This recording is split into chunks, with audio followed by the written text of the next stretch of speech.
Worryingly, the 2023 report does not mention how much the council has actually spent on this, which should worry any councillor. But we can do some quick maths.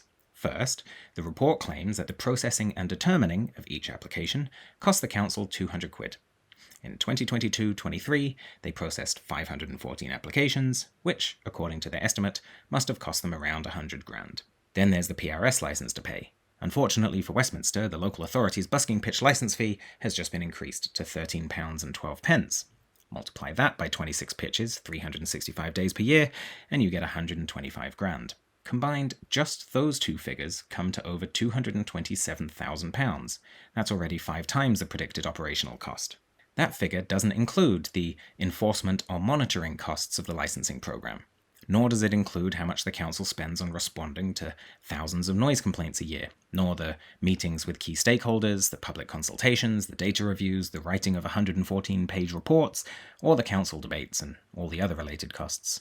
Worse still is the fact that the report repeatedly asks the council to significantly increase its budget.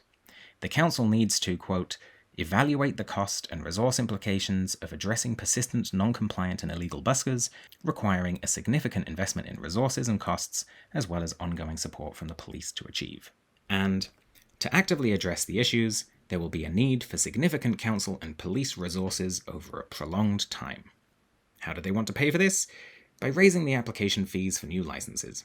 Now, I feel it's important to mention that in the initial report back in 2020, the council estimated that setup costs would come to £73,500 and annual operational costs would be £43,985.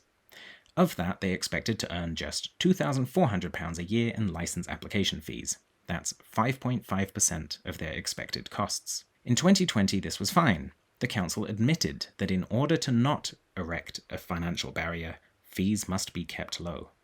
But in the 2023 report, the first mention describes them as low license fees, but then as very low fees, and then extremely low, preparing the councillors for their recommendation that the fees be increased.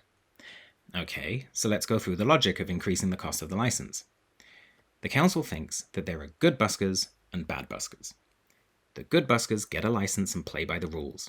According to the report, there are little to no issues with buskers that comply with the licensing requirements in the policy. The good buskers pay their £20 application fee, which is low enough not to be a financial barrier. The bad buskers don't get a license. Those bad buskers require more enforcement, meaning more money, which the council wants to get by increasing the fees.